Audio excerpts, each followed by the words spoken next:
Buisit ka, Lolita! Nainlove pa naman ako sa'yo! Isa ka palang kubot! Hindi ko na yung kasalanan kung nainlove ka sa akin, no? Sa ganda kong ito, Adam, hindi ka takot-takang may ma-inlove sa akin. Pweh! Ngayong alam ko na ang tunay na anyo mo, di na kita gusto. Unti-unti ko nang tatanggalin ang pagmamahal ko sa'yo. Labis ang pagsisisi ni Adam na umiibig siya sa isang babaeng isa palang kubot. Nandiri siya sa sarili sapagkat ang kanyang iniibig ay mortal na kalaban ng kanilang lahi. Mabuti na lang ay hindi nagbunga ang kanilang kapusukan. Bahagi ng plano ni Lolita na paibigin si Adam upang pabagsakin ang kanilang lahing albularyo.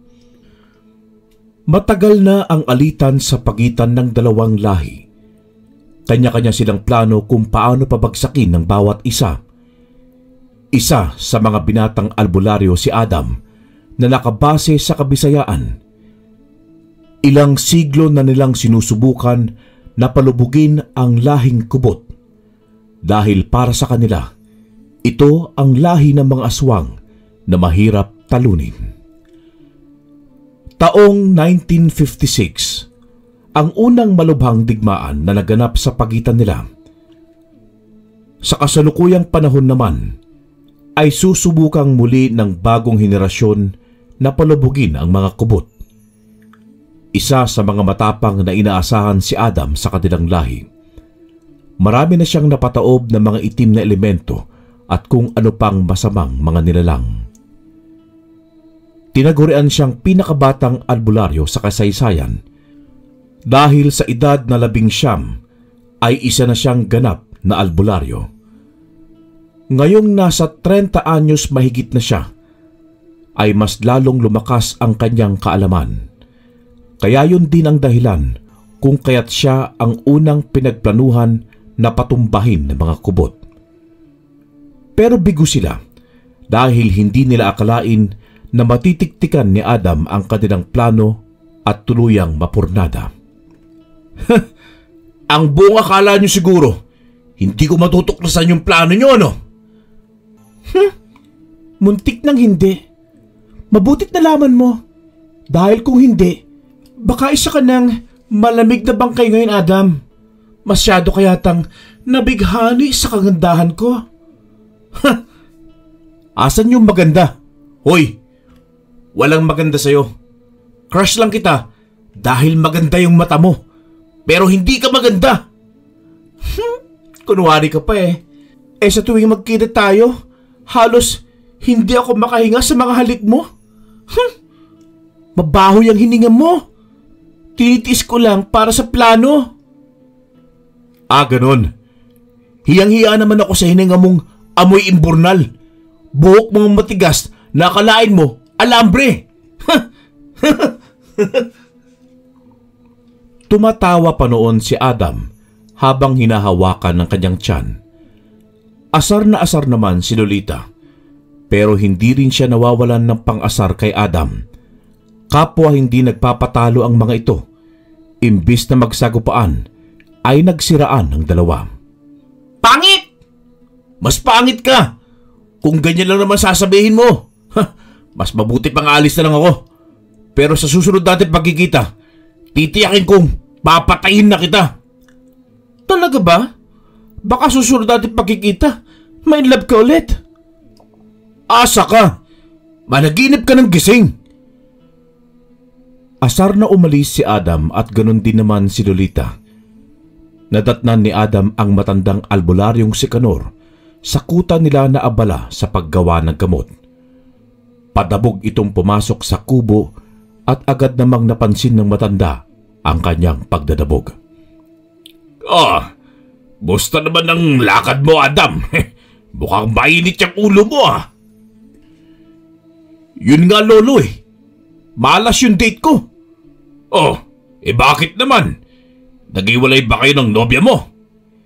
Iniwan ko na siya. Kasi may natuklasan ako sa kanya. Isa pala siyang kubot.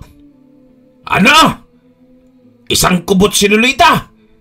Abay, kaya pala ayaw na ayaw pumunta rito. Ay nako Adam, mukhang humihina na yata yung pang-amoy mo ah. Nasasalisihan ka na. Hindi ko nga alam kung paano niya ako naisahan Lolo Kanor eh. Ang sabihin mo, abay na inlove ka masyado. Iba talaga kung pag-ibig na ang gumalaw. Nalilimutan na ang tungkulin. Puno ng sermon ang tenga ni Adam nung hapon na yon kay Mang Kanor. Mabuti na lamang ay hindi ito malalaman ng ibang matataas na albularyo. Dahil kung sakaling malaman nila ito, ay mawawalan sila ng tiwala kay Adam at manganganib pa at baka parusahan siya. Kinagabihan ay nagpunta ang binata sa ilog malapit sa kanila. Doon ay ibinuhos niya ang inis sa sarili sa pamamagitan ng paghuli ng mga tulog na isda sa pangpang. Dala niya ang bakal na sibat na isang dipa ang haba. Hayop na Lolitang yun. Inisahan niya ako. Pinaniwala niya akong mahal niya ako. Tapos malaman lamang ko, isang plano na lang pala yun para patayin ako. Mabuti na lang at nalaman ko kaagad. Magbabayad ka. May araw ka rin sa akin, Lolita. Gigil niyang sinibat ang tilapyang maliit sa pangpang, pero lalo siyang naasar nung hindi ito matamaan. Kaya't mabilis niyang dinampot ang sibat at saka hinampas-hampas sa tubig. Noong mapagod, ay agad na umupo at saka inis na ginulo ang buhok. Naku talaga! Lolita, may araw ko rin! Walang pagsidlan ang inis ni Adam sa dalagang kubot. Kahit sa pagtulog ay ginugulo ito ng karanasan nilang dalawa noong matamis pa silang nagsasama. Hindi niya matanggap na napaibig siya sa isang aswang. Bakit ba kasi sa dinami-daming mga babae dyan ay si Lolita pang na isang kubot ang kanyang naibigan? Sa kalagitnaan ng gabi ay hindi siya makatulog. Nakatanaw siya sa kisame habang hawak ang agimat na kwintas.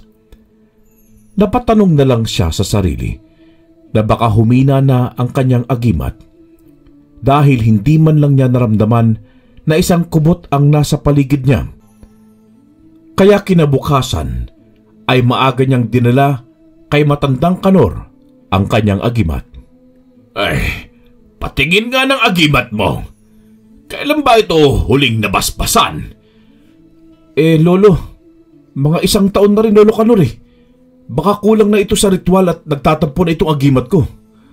Ay mukha nga. Akalain mo. Tinalo pa ng pag-ibig itong agimat mo na ilang taon nang pumapatay ng aswang. Si Lolo Kanor naman eh. Oo na. Inaamin ko namang nainlove ako ron. Mali ko bang aswang pala yung hinayupak na yun? Nako. Eto na naman tayo, Adam. Teka, iabot mo nga sa akin yung langis sa likuran mo. Mabilis namang lumingon si Adam. Nakita niyo roon ang maraming uri ng langis na nakalagay sa maliit na babasaging bote. Alin po dito, Lolo Kanor? Ito bang maugat o ito yung purong bato ang laman? Puro lang isang laman. Agad na inabot niya sa matanda ang langis na yun. Umusal ito ng Latin na dasal at saka pinatakan ang agimat ni Adam ng langis na hawak. Binalot niya ito ng pulang tela at saka inilublob sa tubig na naroon sa batyang maliit. Uminit ang tubig at agad na kumulo. Nabalot ng usok ang paligid. Lo! Albularyo rin ako pero bakit hindi ko alam yan? Dapat ako na mismo magre-ritual sa sarili kong agimat eh. Ay, hindi sa lahat itinuturo itong pamamaraan na ito. Iilang albularyo lang ang nakakaalam nito. Kalimitan mga matatanda at sinaunang babaylan. Lo, ituro mo kaya sa akin yan, Lolo Kanor? Pwede ko itong ituro sa iyo, Adam. Ngunit, baka hindi mo kayanin ng puwersa na mayroon ng agimat. Sa pamamagitan ng ritual, ay gigisingin mo ang agimat. Kaya sa oras na gumising na ito, ay magbibigay ito ng malakas na enerhiya na maaaring ikamatay mo. Talagang hanga ako sa Lolo Kanor eh. Isa ka sa mga magagaling at ginagalang na albularyo sa samahan natin.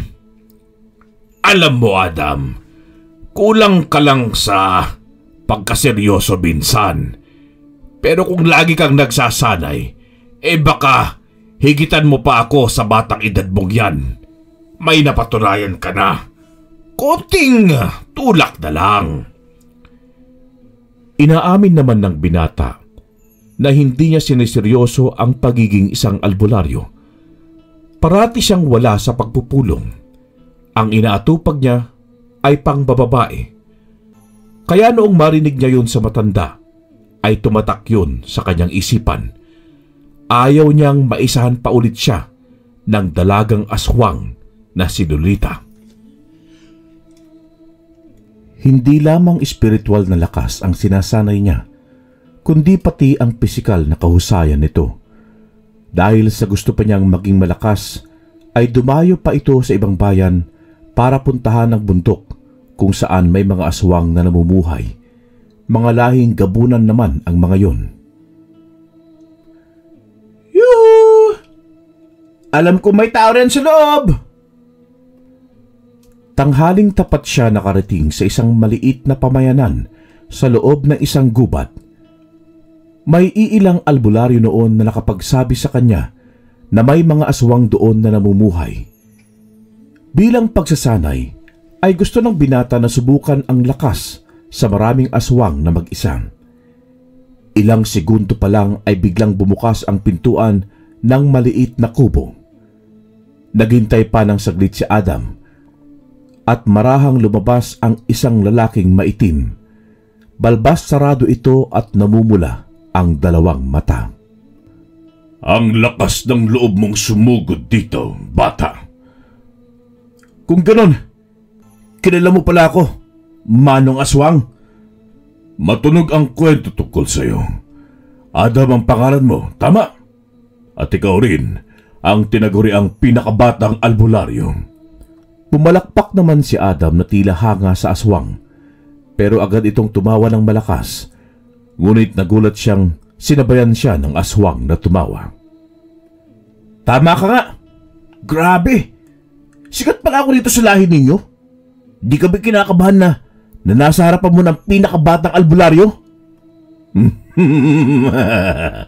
Maging sa ibang lahi, sikat ka rin. Pero hindi ako kinakabahan kahit kaharap na kita.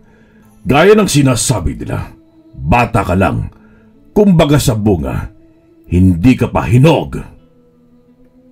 Kung ganon, ipapatikim ko sa iyo ang hagupit ng aking lakas. Nakalimutan mo yata ang kuta namin ang pinasok mo, iho.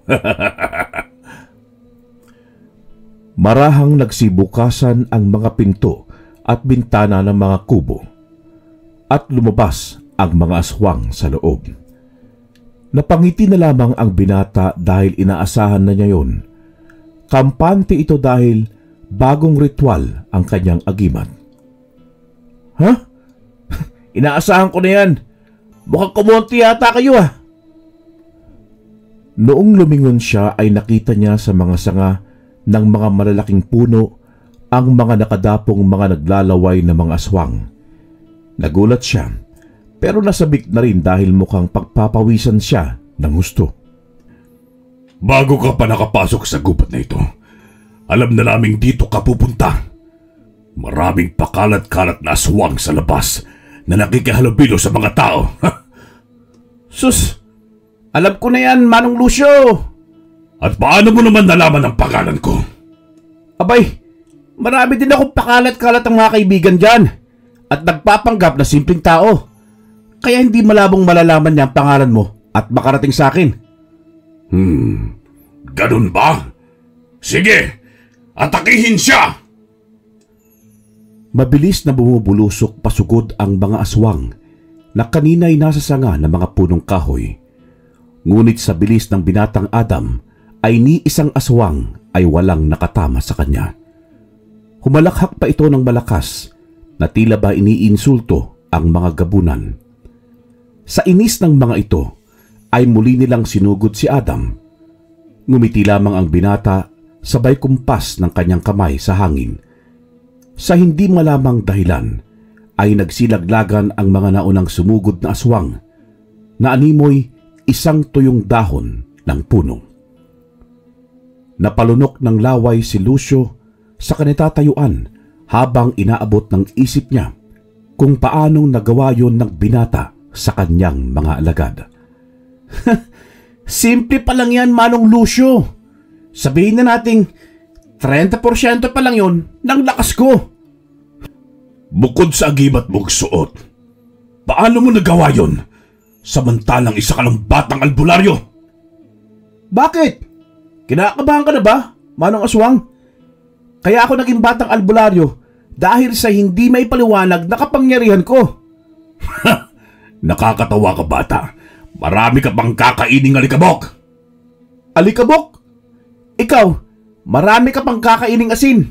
Ay, oo nga pala. Hindi ka kumakain ng asin, no? Ha? Humalakhak pa ito habang nakatingala. Para bang tawang-tawa talaga ito. Hindi niya namalayan na umuusok na pala sa galit si Lucio. At noong tignan niya, ay nagulat siyang nasa harapan na pala niya ito. Dahil sa labis na kumpiyansa, ay nagawang makalmot siya ni Lucio. Napatalon-tuloy siya ng paatras. Aba! Magaling ha!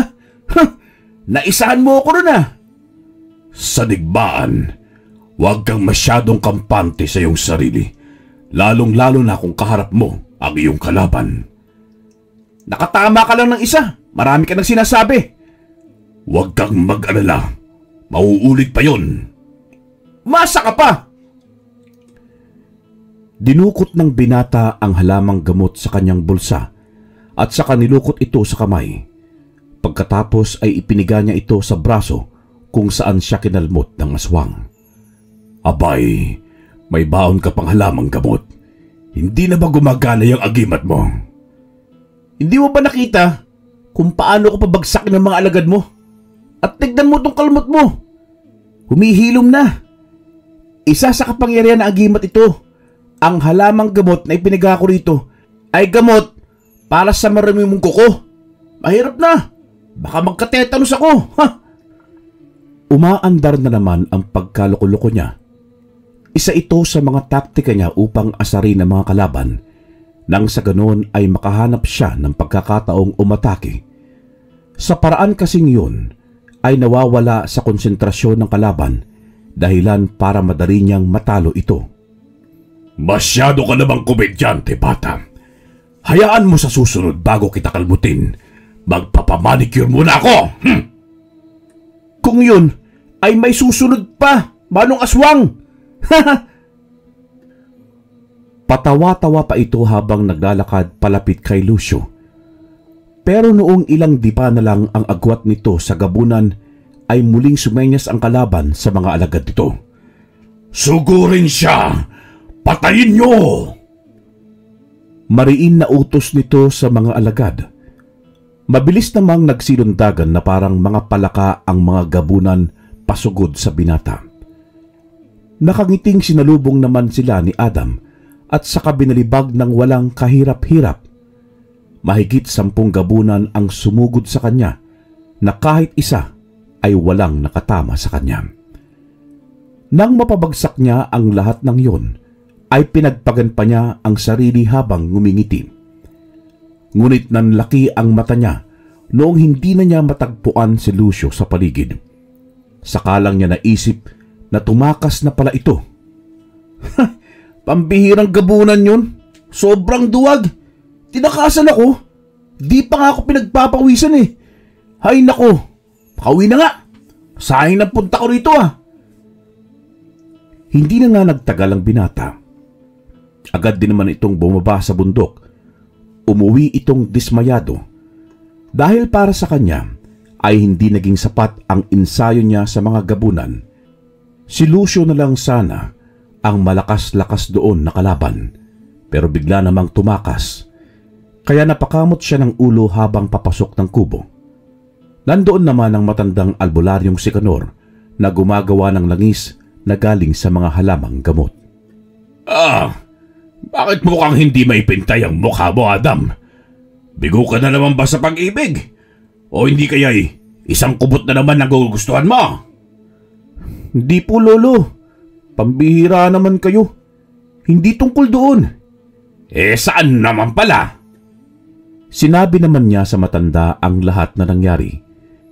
Kaya pinagalitan siya dahil masyadong mapanganib ang pagsugod niya sa kuta ng mga gabunan. Ang isa pa ay dapat may pahintulot ito ng nakakataas. Nasabihan tuloy siya ng matanda na masyadong matigas ang ulo at kulang sa disiplina. Hindi nagsasabi kung ano yung planong gagawin. Isang maling gagawin pa raw nito ay ipaparating na niya ito sa nakakataas. Nanganganib na baka bawiin ang agimat nito kung sakaling malaman ito ng mga opisyal. Kaya huling babala na yon ni Canor sa kanya. Magpasensyaan na lang tayo kahit apo kita, Adam. Hindi naman ako napahawak, Lolo Canor eh. Tignan mo, buong buo pa rin ako. Kayang-kaya ko kahit... Hindi na noon natapos ang sasabihin ni Adam nang bigla itong tumalsik sa labas ng kubo. Pakiramdam niya ay may malakas na hangin ang sumuntok sa kanya, pero hindi niya alam kung saan yun nanggaling. Agad siyang tumayo ng marahan habang iniinda ang tama. Yan ang mangyayari sa'yo kung patuloy kang walang disiplina sa sarili. Kung sa simpleng atake ko ay hindi mo nakita, hindi malabo na matatalo ka lang sa laban. Tandaan mo, Adam, hindi sa lahat ng pagkakataon, mga mahihinang nilalang ang makakaharap mo. Agad na tumalikod paalis ang matanda at hindi na lumingon pa. Naiwang nakatanga ang binata habang hinahawakan ang natamo. Sa mga oras na yon, ay pinaintindi sa kanya ng matanda ang tunay na lakas na wala sa kanya. Batid niya na ang ataking yon na mula sa albularyong matanda ay para gisingin siya sa realidad na ang tunay na lakas ay hindi lamang sa pisikal na kagalingan. Naiintindihan kita, Lolo Canor. Nagising mula sa kayabangan si Adam. Napagtanto niya na ang pagkabilib masyado sa sarili ang siyang magbibigay pahamak sa kanya. Kailangan niyang seryosohin ang pagkaalbularyo dahil nagbabadya ang pagsugod ng mga lahing kubot sa kanila. Sa mga panahong yun, ay naghahanda na rin ang mga albularyo sa mga malakihang digmaan. Dahil sa anumang oras ay kaya silang sugurin ng mga kubot. Pinaigting nila ang kanilang depensa sa pamamagitan ng mga ritual sa palibot ng kanilang kuta. Nagpatawag ang Supremo ng pangkalahatang pagpupulong ng mga albularyo. Doon ay sinabi niya ang dapat gawin sa paghahanda. Ayon sa kanya, ay maaaring ito ang pinakamalaking digmaang magaganap sa pagitan ng dalawang panig. Malalakas at mababagsik ang mga lahing kubot, kaya dapat maghanda silang mabuti. Dahil may mga pangontra rin ang mga ito sa dasal at ritual, kaya dapat sa pisikal na kagalingan ay nakahanda sila. Isa rin sa mga iminumungkahi ko ang tungkol sa disiplina sa sarili. Huwag masyadong magpakampante. Dapat ay laging nakatitiyak sa seguridad. Alam kong nakapaghanda tayong lahat, pero iba pa rin ang nag-iingat. Sumang-ayon naman ang lahat ng naroroon at pati na rin ang mga opisyal. Maging ang kanilang supremo ay tumango-tango sa sinabing yon ni Canor. Ang tanging tinamaan ng salitang yon ay si Adam. Batid niyang para sa katulad niyang matitigas ang ulo ang patamang yon. Pero kahit ganun pa man ay hindi siya nagdamdam sa narinig mula sa matanda. Noong matapos ang pagpupulong ay kinausap ng binata si Canor. Lolo Canor, Maraming salamat po. Para saan naman, Apo? Sa lahat-lahat, Lolo. Sa pagpapaintindi sa akin kung ano ang realidad. Sa pagpayo sa akin kung gaano kahalaga ang disiplina sa sarili. Higit sa lahat, sa pag-aalaga at pagmamahal. Ay, ano bang nakain ng batang ito at nagdadrama? Halika na nga rito! Mabilis na lumapit si Adam sa kanya. Niyakap naman siya ng matanda at sinabayan yun ng binata. Simula pagkabata ay ang matandang kanor na ang kumupkup at umaruga sa kanya. Kahit hindi siya tunay na apo nito, ay itinuring ito na matanda na parabang isang kadugo. Sa kamay ng kubot din namatay ang mga magulang ni Adam, kaya ganoon na lang ang galit nito sa mga lahing yun. Hindi ko sinasabing mawalan ka ng tiwala sa iyong sarili. Ha, Adam? Ang gusto ko lang iparating sa iyo ay ang maaaring kahantungan ng ugaling sobrang kumpiyansa sa sarili. Tandaan mo, Adam, pabilis lang ang buhay. Kaya gumawa ka ng alaalang may kabuluhan. Dahil sa oras na mawala ka sa mundo, may maiiwan kang magandang kwento. Tatandaan ko po yan, Lolo. Dumaan ang mga araw at linggo at walang humpay sa pag-iinsayo ang mga albularyo. Puspusang paghahanda ang ginagawa nila. Hindi sila pwedeng matalo sa labanan dahil sa kanila nakasalalay ang buhay ng mga tao. Katatapos lang noon ng pagsasanay nila, nagpasya ang iilang mga baguhang binatang albularyo na maligo sa batis upang mag-relax sa malamig na tubig nito, kasama ang binatang si Adam. Ilang metro lang naman ang layo nito sa kanilang kuta. Mahigit 10 rin sila. Masaya silang naglalakad patungo sa batis habang pakanta-kanta pa ang iba. Isa sa sumasabay sa kanta si Adam. Hindi alintana na mayroong nagbabadyang panganib sa kanila sa paligid. Mga ilang minuto pa ay nakarating na sila sa batis. Kanya-kanyang hubad ng mga damit at saka lumusong sa tubig. Nagkakabasaan pa ng tubig ang iba sa mukha. Maingay, masaya at tila walang problema ang magaganap. Nang biglang napatigil si Adam. Kaya napatanong sa kanya ang isang kasamahan na malapit sa kanya. Wala ba kayong nararamdaman? Parang may nakamasid sa atin eh. Palubog na ang araw noon kaya medyo may kadaliman na rin ang paligid. Lahat sa mga oras na yon ay nakatigil na habang pinapakiramdaman ng paligid. May kung anong enerhiya kasi silang nararamdaman sa talahiban. Sige lang, ipagpatuloy nyo, pero huwag kayong magpapahalata. Kumilos kayo ng normal. Gugulatin natin yung mga nasa talahiban. Nagkunwari silang lahat na walang alam at nagpatuloy sa paliligo. Pero pabulong naman silang nag-uusap kung ano ang mga hakbang na gagawin nila. Nagtatawanan pa rin sila habang nagsasagawa ng plano. Pasimpleng nag-usal ng ritual si Adam upang protektahan ng kanilang paligid. Tapos marahan silang umagwat palayo sa isa't isa dahil alam na nila kung anong uri ng kalaban ang nasa paligid. Ang mortal na kalaban nila, ang mga kubot. Sumenyas sa kanila si Adam upang maghanda sa gagawing pagsugod sa mga aswang sa paligid. Pero noong tumango na ang lahat, ay bigla namang lumabas ang 4 na kubot sa damuhan at sinugod ang mga binata. Pero dahil sa ritual na inilagay ni Adam sa paligid, ay hindi nakalapit ang mga ito. Ha! Akala nyo may isahan nyo kami ha? Sige, sugurin sila! Kahit lumilipad ang mga kubot, ay hindi yun hadlang sa mga binatang albularyo para matalo nila ang mga yun. Dahil nakahanda sila, ay madali lang nilang napabagsak ang mga kubot. Natalo natin sila mga kasama! Ang galing natin! Yuhuu! Tuwang-tuwa ang lahat noong matalo nila ang 4 na kubot. Nasunog at naging abo ang mga ito. Nang makauwi sila, ay agad nila itong inuulat sa mga kasamahan.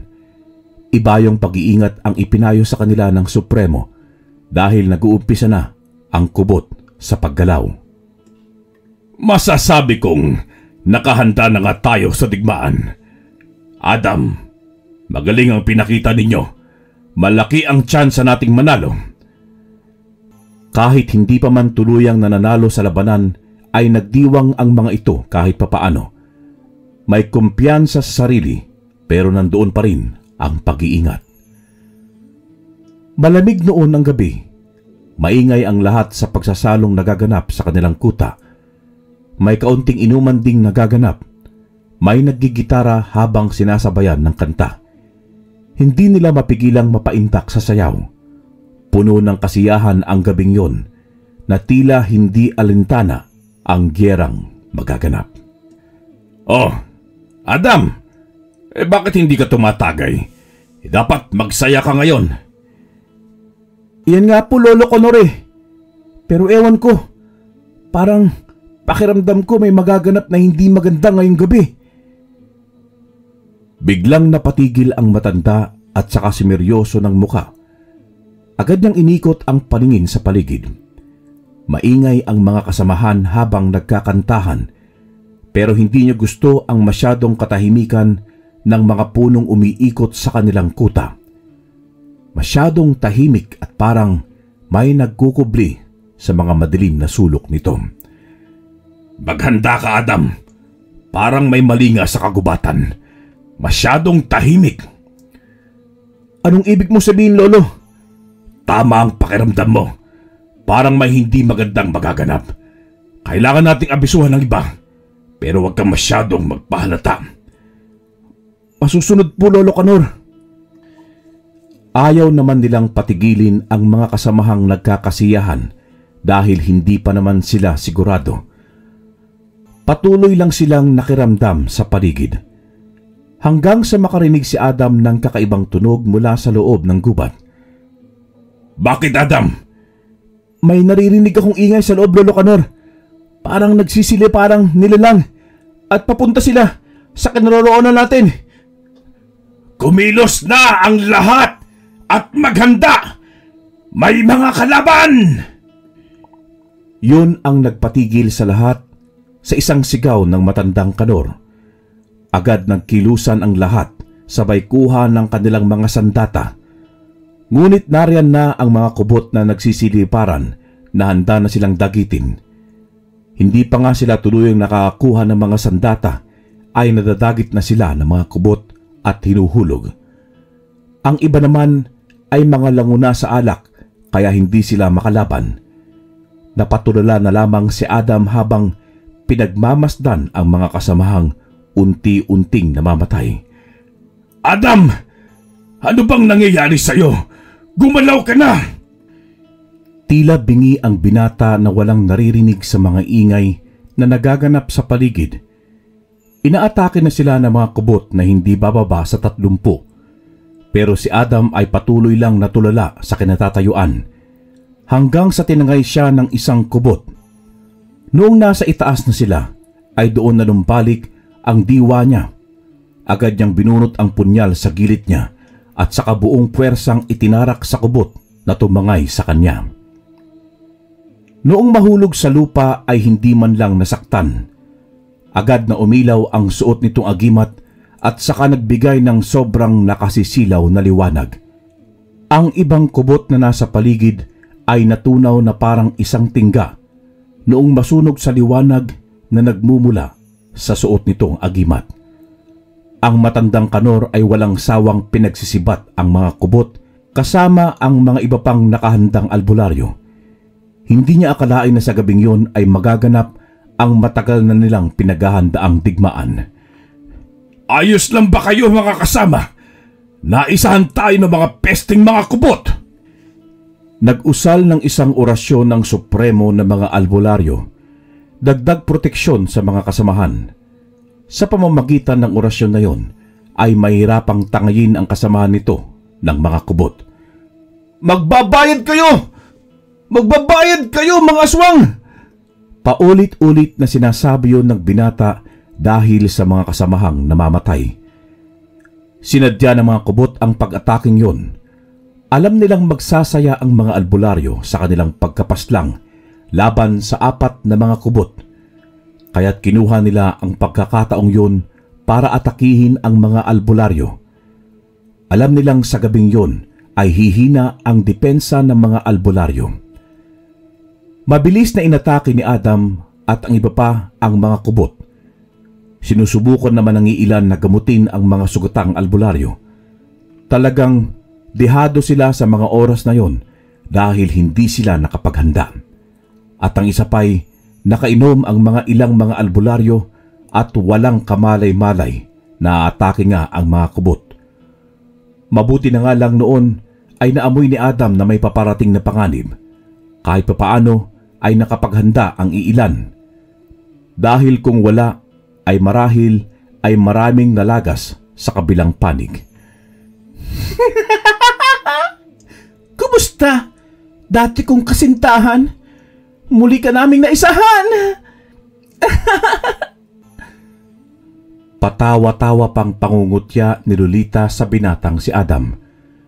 Nasa mataas siyang bahagi ng puno. Agad namang napatingala ang binata. Salot ka, Lolita! Bumaba ka dyan at magtuos tayo! Sandali, mahal ko. Masyado ka namang sabik. Agad itong humalakhak na halatang inaasar pa ang binata. Sa galit ng binata, ay sinuntok niya ang puno na kinaroroonan ni Lolita, dahilan para mayugyug yun. Wag na wag mo kung tatawagin mahal! Pero bakit naman hindi? Minahal mo naman ako, hindi ba? Adam, huwag kang magpapadala sa pang-asar niya. Ginagalit ka lang niya upang mawala ka sa konsentrasyon. Napatawa ng malakas muli si Lolita dahil sa asar na mukha ni Adam. Sinugod naman ng pinuno ng mga kubot si Canor, kaya nagpambuno silang dalawa, dahilan para magbigay ng matinding digmaan sa lugar. Ang ibang albularyo naman ay nakipaglaban sa mga lumilipad na mga kubot. Sa pagkakataon na yon, medyo nakakabawi na ang panig ng mga albularyo. Dahil na rin sa Supremo na nagbibigay lakas sa pangkat, ngunit ganon pa rin si Adam. Asar na asar pa rin siya sa dalaga. Naku, pag nahuli talaga kita. Ano? Hahalikan mo na naman ako, mahal? Humahagik-hik pa ito sa sobrang tuwa dahil ang binata ay pumapatol talaga sa kanyang pang-aasar. Mukhang gumagana ang plano niyang iwala sa konsentrasyon si Adam. Tumahimik ka! Mabilis niyang sinugod sa itaas ng puno ang dalagang kubot. Agad na lumayo na tila isang payong sa ere ang dalaga. Doon ay mas lalong naasar ang binata. Kaya mabilis din itong bumaba sa puno at saka kinuha ang sibat na nakatusok sa lupa. Agad niyang sinibat ang dalaga na paikot-ikot sa itaas niya. Hindi ka makatama, Adam. Sa bagay, ganun talaga. Ang pag-ibig, bulag. Tumahimik kang aswang ka. Ang mabuti pa'y bumaba ka dyan at labanan mo ko. Hindi yung lipad ka ng lipad. Sige, pagbibigyan kita, mahal. Alam kong sabik na sabik ka na sa mga halik ko. Muling nabanas ang binata sa tinuran ng kubot na si Lolita.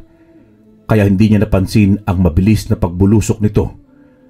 Nagawa siyang makalmot at makaladkad at maibunggo sa puno ng kahoy. Muling lumipad ang dalaga at saka humalakhak. Aray ko! Yung ulo ko sakit! Buisit ka talagang kubot ka! Ano ka ba, Adam? Ayusin mo! Akala ko ba nag-usap na tayo? Matatalo ka niya kung patuloy ka lang maasar sa kanya. Hindi ganyan ang pag-iisip ng isang magaling na albularyo. Dahil sa pagbigay ng atensyon ni Canor sa binata, ay tinamaan siya ng atake ng pinuno ng mga kubot. Napabaluktot ito sa dulo, pero mabilis ding tumayo upang mag-usal ng orasyon. Lolo Canor, ayos ka lang ba? Huwag mo kong intindihin, Adam. Ituon mo ang atensyon mo sa dating kasintahan mo. Lolo naman eh. Ayaw ko marinig ang mga bagay na yan. Nasusuka ako. Aba? Nakakasuka ba talaga? Bakit kung makahalik ka sa labi ko, parang matatanggal? Buisit! Tumahimik ka! Hindi kita kinakausap! Ay, nako. Sinabi ko mag-concentrate ka, Adam. Tingnan mo mga kasamahan natin. Marami nang nananagas. Itong bawang, saluhin mo. Ano naman ang gagawin ko sa bawang na to, Lolo? Igisa mo sa isda. Lintik ka. Malamang, ibata mo sa kubot na yan. Kita mo, hindi mo na alam kung para saan yung bawang. Napabuntong hininga na lang ang binata. Mukhang nawawala na nga siya sa konsentrasyon. Dahilan para humina ang kanyang depensa at hindi na makatama sa opensa. Ang dalagang kubot ay patuloy pa rin sa pangaasar sa kanya. Sino ba naman ang kakalma sa kubot na ito? Akala mo naman ubod ng ganda. Oops! Tandang-tanda ko pa noong sinabi mo sa akin na napakaganda ko noong nasa dalampasigan tayo, Adam. Kaya huwag kang magsinungaling. Kaya muling tumawa ang dalaga. Lalong dumagdag ang asar ng binata dahil maraming nakarinig sa sinabi ni Lolita. Umusok ang ilong nito, kaya sinugod niya ang dalaga. Ngunit hindi niya ito maabot-abot dahil sa lumilipad ito. Pambihirang bata ito. Hindi nyo na alam kung paano gamitin ang agimat. Tignan mo naman, para na siyang batang naglalaro ng pukpok panayok. Hayop na albularyo ito. Hoy! Adam! Umayos ka! Huwag kang magpapadala sa bugso ng iyong damdamin! Walang pinapakinggan ng binata kundi ang gamit niyang puso. Nagliliyab sa galit ngunit walang kontrol, kaya nawawala sa focus. Kaunting galaw pa niya ay naubusan na ito ng lakas at kung patuloy pa yung mangyayari ay hindi niya na nagagamit ang kanyang agimat. Hayop ka, Lolita! Hindi ako papayag na hindi kita mapapatay ngayon! Talagang hindi mo siya mapapatay kung ganyan ka, Adam! Muling tumaob si Canor sa pag-atake ng pinuno ng mga kubot. Sa pagkakataon na yun ay malubhang tinamaan ito, kaya't bahagya siyang nanghina. Puno na ng kalmot ang kanyang likod. Pero kahit ganoon, ang kalagayan ng matandang albularyo ay hindi pa rin siya sumusuko. Kahit paika-ika na maglakad, ay patuloy pa rin itong lumalaban. Naghihintay kung kailan magigising sa katinuan ang binatang si Adam. Ang kaninang halos magpantay na labanan ay tila unti-unti nang lumalamang ang kalaban. Nauubos na rin ang puwersa ng Supremo. At ganun na rin ang iba pang mga albularyo. Maging ang matandang si Canor ay hinihingal na rin sa katapat na pinuno ng mga kubot. Maya-maya pa'y naputol na ang puwersang sumusuporta sa depensa ng mga albularyo na galing kay Supremo. Naubos na ang lakas nito dahilan para hingalin siya. At dahil doon ay mabilis nang natatalo ang mga albularyo. Ang binata ay nakakaramdam na rin ng hingal, kaya inunti-unti na siya ni Lolita. Pwisit na kubot ito! Inihingal na ako sa kakahabol sa kanya. Hoy! Babaeng kubot! Bumaba ka nga rito! Noong lumingon siya, ay tumambad sa kanya ang mga kasamahang marahan nang natatalo sa labanan. Agad niyang napansin ang Supremo na nooy nangihina na dahil ang buong puwersa nito ay nagamit na niya. Sumunod na natanaw niya ay si Canor na kanyang lolo. Sugatan ito pero lumalaban pa rin. Nanlumo si Adam sa mga nakikita. Hindi yon ang inaasahan niyang mangyayari sa araw ng labanan. Napatulala siya habang pinapanood ang mga kasamahang natutumba. Para bang nabingi siya sa ingay sa paligid. Hindi makagalaw habang ang paningin ay bumabagal sa mga naglalabanang mga nilalang. Adam! Ano bang nangyayari sa'yo? Gumising ka na! Maririin ang sigaw na yon ni Canor sa binata. Ngunit tila walang naririnig ito. Para bang isa itong baliw sa gitna ng labanan. Pero noong makita niyang tumalsik at sumuka ng dugo si Canor, ay bigla na lang nag-iba ang mukha niya. Para bang may humataw na hangin sa kanya at nagising ito mula sa pagkakatulala. Agad siyang napakunot ng noo sabay sigaw. Lolo! Lolo Kanor! Lumiwanag ang suot nitong agimat. Tila naging marahas ang aura nito na parabang nagaalburutong bulkan. Sa tindi ng enerhiyang lumalabas sa kanyang katawan ay hindi man lang namalayan ng pinuno ng mga kubot ang paglapit sa kanya ni Adam. Huli na niya ito na namalayan. Sa gulat ay napatalsik ang kanilang pinuno. Lahat ay namangha sa ginawang yun ni Adam. Pati si Lolita na nooy lumilipad ay nagulat sa lakas ni Adam. Yun ang totoong galit na walang kasamang pagkapikon. Pulidong puwersa ang tumama sa pinuno ng mga kubot. Hindi pa nakontento noon si Adam dahil kung saan bumagsak ang pinuno ng mga aswang ay pinuntahan pa niya ito at saka sinigurado. Walang kawala ito nang damputin ito ni Adam ng isang kamay at saka binutas ang dibdib. Nang binitawan niya ito sa lupa ay wala na itong buhay. Nagsipulasan patakas ang iba pang mga buhay na kubot nang makita nilang hindi na gumagalaw ang kanilang pinuno. Ngunit sa bilis ni Adam na animoy, isang mabilis na kidlat ay naubos niyang pagpapatayin ng mga yon. Hindi maaari! Nanginginig na boses ni Lolita. Para itong isang basang sisiw na nabasa ng ulan. Mula sa masayang patawa-tawa niya kanina ay napilitan ng garalgal na tono. Parang batang payaso na takot. Marahan siyang nilingon ni Adam. Katapusan mo ng babae ka! Akma sanang lalayo na sana si Lolita nang talunan ito ni Adam. Kanina hindi niya ito magawa dahil sinisira ng asar ang kanyang konsentrasyon. Pero ngayon, para siyang mabangis na hayop sa gubat na pinakawalan. Hinila niya paibaba si Lolita, dahilan para bumagsak ito sa lupa. Huwag! Adam! Huwag! Kanina, tuwang-tuwa ka pa habang inaasar ako. Ngayon, nagmamakaawa ka na? Anong palagay mo sa akin? Ganong kauto-uto? Hindi, Adam. Totoong panghihingi ko ng patawad. Gagawin kong lahat. Basta buhayin mo lang ako. Talaga? Gagawin mo lahat? Oo, Adam. Gagawin ko ang lahat. Sige. Palalayaan mo na ako. Nakaisip ng ganti si Adam para mainis ang dalaga. Kaya't binulungan niya ito. Halika, lumapit ka sa akin at halikan mo ako.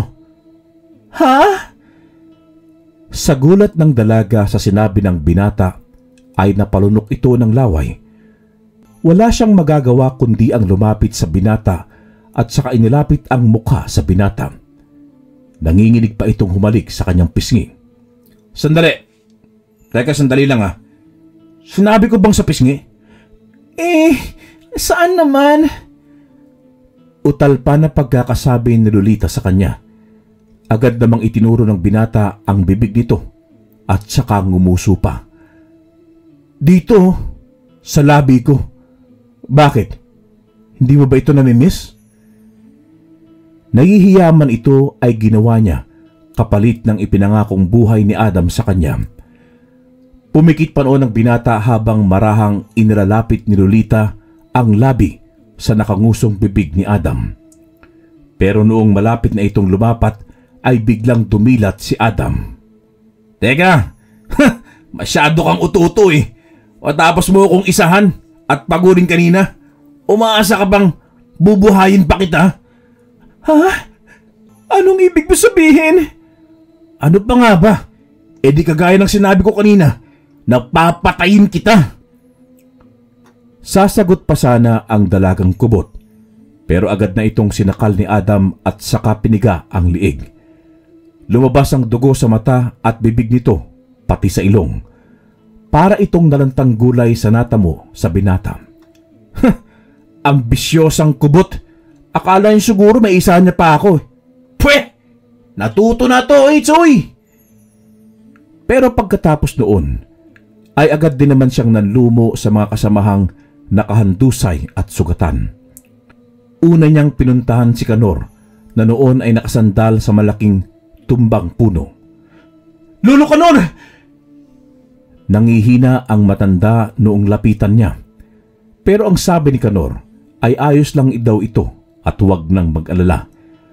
Mas unahin daw na gamutin ang mga lubhang sugatan. Mabuti na lang noon ay mabilis namang ginamot ng iba ang mga sugatan. Pero ang iba naman sa kasamaang palad ay hindi na nakaligtas pa. Kahit ganun pa man, ay itinuring nilang mga bayaning nagbuwis ng buhay ang mga nasawing mga albularyo. Hindi na sayang ang mga buhay nila dahil naubos din naman ang mga lahing kubot. Ngunit sa kabilang banda ay hindi nawala ang kalungkutan sa bawat isa. Sinisi naman ng binata ang sarili dahil sa iniisip niyang kasalanan niya ang lahat dahil sa kanyang kapabayaan. Wala kang kasalanan, Adam. Kung hindi dahil sa iyo, baka naubos na tayong lahat. Dahil sa malakas na pakiramdam mo, ay marami kang iniligtas. Isipin mo na lang, kung hindi mo naramdaman ang pagsugot nila, malamang sa malamang, ubos na tayong lahat. Pero tignan mo, natalo natin sila dahil sa iyo. Pero kasalanan ko pa rin, Lolo. Kung hindi sana ako nagpadala ng inis ko sa babaeng yon, malamang hindi ganito ang mangyayari sa pangkat natin. Ganon talaga ang buhay, Adam. May mga kapalaran ng bawat isa sa atin. Kapalaran nilang mawala. Kapalaran nating mabuhay.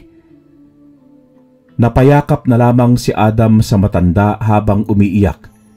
Hindi madali sa kanya ang nangyari sa mga kasamahan. Matagal na niya itong nakakasama sa saya at kulitan. Pero ngayon, isa siya sa mga kasamang maghahatid sa mga kaibigan niya sa huling hantungan. At masakit yun para sa kanya. Isang linggo ang lumipas noon, ay mabuti-buti na rin ang kalagayan ng mga nasugatan. Maging si Kanor ay magaling na rin. Mabilis na humilom ang mga sugat niya sa tulong din ng anting-anting niyang suot. Kumusta ka na po, Lolo? Lagi akong maayos, Apo. Ikaw ang kumusta? Ito po, marahan lang nakakabalik sa dati. Hayaan mo na, Apo. Masaya na yon sila. Maging sa akin masakit din eh. Pero kailangang tanggapin para makapag-umpisa ulit. Pilit tinanggap ni Adam ang lahat. Masakit man pero kailangang tanggapin. Dumaan ang ilang buwan ay tuluyan nang bumalik ang sigla sa kuta ng mga albularyo. Isang hapon, habang nasa puntod ng binata, makulimlim ang kalangitan dahil sa nagbabadyang ulan. May kalakasan na rin ang ulan sa paligid nang makarinig siya ng isang boses sa kanyang likuran. Kumusta ka, bata? Mabilis na napalingon si Adam at doon niya nakita si Lucio na isang gabunan at siya yung gabunan na tumakas noong sumugod si Adam sa kanilang kuta. Mukhang nag-iisa ka rito sa libigan ng mga albularyo. Sa wakas, nagpakita ka rin ulit sa akin. Nandito ko ba para ipaghiganti ang mga kasamahan mong pinaslang ko? Tama. At sinisigurado ko na dyan mismo sa kinatatayuan mo, ililibing ka ng mga kasamahan mo. Base sa sinasabi mo, mukhang may baon ka ng lakas . Sige nga, ipakita mo sa akin. Total, hanggang ngayon, nandito pa yung gigil sa akin. Nabalitaan ko ngang inubos mo raw yung mga lahing kubot. Matalas ang tenga mo . Marami rin palang tsismosang mga gabunan. Hindi na bale, wawakasan ko na yun at sa'yo ko uumpisahan. Mabilis na sinugod ni Lucio si Adam. Wala niya itong pakundangang kinakalmot. Ngunit naiwasan lang yon ni Adam. Ang panakanakang pag-ulan ay lumakas. Sinabayan pa ng mga kidlat na gumuguhit sa kalangitan. Ang kanilang laban ay nagdulot ng matinding puwersa sa paligid. Naging mabagsik na halimaw si Lucio, samantalang tila ipo-ipo si Adam sa bilis. Naging maputik ang damuhang kinatatayuan ng dalawa kanina. Mukhang magaling ka na, pero hindi pa ako tapos. Hindi nasalag ni Lucio ang ataking yon ni Adam, dahilan para tumalsik ito at matumba sa putikan. Dumausdos pa ito na animoy isang bangkang sumadsad sa putikan. Pero mabilis na bumangon si Lucio at saka gumanti. Pero kahit anong gawin niya, ay hindi niya natatamaan ang nagbabaga sa galit na si Adam. Ang tigas mo, bata! Ha? Mukhang kulang ang dala mong baon, Lucio. Huwag kang masyadong magsaya, bata. Hanggat nakatayo ako, hindi pa tapos ang laban. Eh di tapusin natin! Marami kang satsat! Sumiklab muli ang labanan ng dalawa. Pero kitang-kita talaga ang kalamangan ni Adam dahil 2 beses ang bilis ni Adam kumpara sa gabunang si Lucio. Pero matindi rin ang dedikasyon ng aswang dahil kahit tamaan siya ng mga pulidong atake ni Adam ay mabilis lang itong nakakatayo. Pero noong undayan siya ng suntok ni Adam na may kasamang ritual ay doon na siya napuruhan. Napahilata siya sa bumabahang paligid ng sementeryo. Maganda itong kamatayan mo. Bumabaha. Sa lakas ng ulan, kaya ka nitong agusin. Kahit iniinda ang natamong pag-atake, ay pilit pa rin itong tumatayo sa gitna ng matubig na paligid. Isang dangkal pa lang naman ang tubig na nandoon sa parte niya. Marahang naglakad si Adam patungo sa pwesto ng gabunan. Bahagyang lalapit pa sana ito noong makita niya ang nagbabagang mata ni Lucio. Nagbumukha ka ng asong ulol ah! Hindi sumagot ang gabunan bagkus ay tinignan lang niya ang binatang natatawa. Patuloy lang sa pang-asar si Adam hanggang sunggapan siya ni Lucio. Muli silang nagpambuno sa gitna ng pangit na panahon. Hindi alintana ang kulog at kidlat. Ano? Kaya mo pa ba, bata? Ako pa talagang tatanungin mo niyan. Eh ikaw nga itong hingal na. Huwag mo kong intindihin dahil marami pa akong hangin. Ha! Baka hangin sa ulo. Hindi ka pa rin nagbabago. Masyado ka pa rin mahangin. Muli niyang sinugod si Adam.